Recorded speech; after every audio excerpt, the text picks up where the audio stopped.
আমাদের চাকরি না নিয়ে আমাদেরকে ফাঁসির অর্ডার দিতেন, আমরা মরে যেতে চাই। চাকরি চলে গেছে আমার 8 মাস আমার চাকরির আবেদন থেকে সব চলে গেছে। আমি অসুস্থ হয়েছিলাম, জ্বর কাশি হয়েছিল। তো এটা একটা দাস প্রথা, যা থেকে যা বুঝে মাঝে গিয়ে বুঝেছি আসলে এটা চাকরি না, এটা প্রকৃত একটা দাস প্রথা। আমরা অফিসে থাকতে চাই, আমরা মানুষ হিসেবে আমাদেরকে সম্মান দেন। রিফাত আহমেদ স্যার যখন আমাদেরকে নিয়ে এসেছিল অবৈধভাবেই, মানে অবৈধ কাজ থেকে বৈধভাবে কাজের জন্য নিয়ে এসেছিল, এটা আমাদের কাগজের লিপিবদ্ধ আছে। সে তারপরও আমাদের আবার কেন সেই স্যার বলেছে যে এটা অবৈধ, তারপরও এই প্রশাসন আবার সেটাকে অবৈধটাকে বৈধ করে আবার পাঠানোর চেষ্টা করতেছে। আবার আমাদেরকে বলা হচ্ছে মামলা দিতেছে, আবার হচ্ছে আমাদের কঠোর ব্যবস্থা করবে, আমাদের চাকরি চলে যাবে। তো আমি স্যারদের কাছে বিনীত আবেদন করব যে আমাদের চাকরি না নিয়ে আমাদেরকে ফাঁসির অর্ডার দিতেন, আমরা মরে যেতে চাই। চাকরি না হওয়া এক কথা, আর চাকরি হয়ে চলে যাওয়া এক কথা। আমরা বাড়িতেও যেতে পারবো না, আমরা সমাজে মুখও দেখবো না।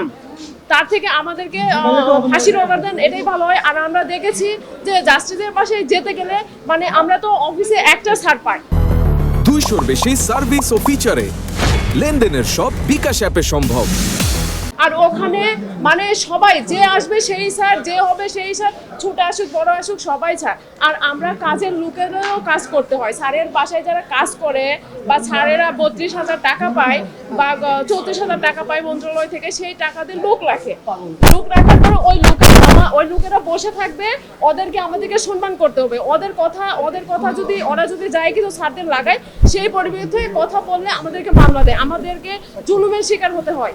আমি চাকরি চলে গেছে আমার 8 মাস আমার চাকরির আবেদন থেকে সব চলে গেছে। আমি অসুস্থ হয়েছিলাম, জ্বর কাশি হয়েছিল, আমার নিউমোনিয়া। তো আমি বলছি স্যার আমি অসুস্থ যাবো না, যার জন্য মামলা দিয়ে আমার চাকরি চলে যায়। পরে 24 সালে আন্দোলনের পরে চাকরি আবার ফেরত দেয়, কিন্তু 8 মাস আমার আবেদন থেকে শেষ। আবারও আমাকে বাসায় দিয়েছে। আমি রেজিস্ট্রার স্যারকে বলছি স্যার আমাকে বাসায় দিয়েন না, আমি বাসায় পারবো না। তারপর আবার দিয়েছে, সেই স্যার নাকি আবারও আমাকে নোটিশ দিয়েছে বা মামলা দিয়েছে, আমি হাতে পাইনি। তবে শুনেছি যে ওর পিউ বলেছে যে প্রশাসনকে বুঝিয়ে দেওয়া হয়েছে।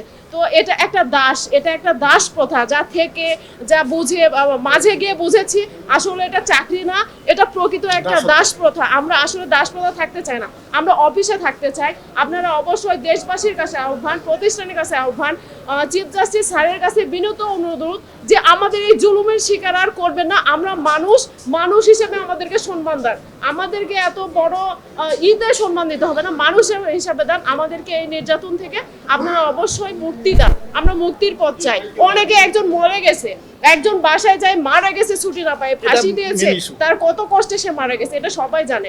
এই প্রতিষ্ঠানের প্রত্যেকটা দেওয়ালে আছে একটা পিউনের দুঃখ কষ্ট, কিন্তু সেটা বলে না। আমরা সাহসকে বলেছি অবশ্যই মিডিয়ারা আপনারা আমাদের পাশে থাকবেন। এখানে 5,500 লোকের মতো অসহায় ব্যক্তি আছে যারা কাজ করতে করতে পা ভেঙে গেছে, এই হয়েছে সে হচ্ছে, অনেক আছে। আশা করি আপনারা আমাদের পাশে থাকবেন। স্যারদেরকে অনুরোধ করবো আমাদের কষ্টটা বুঝবেন, আপনারা যেহেতু মানুষ।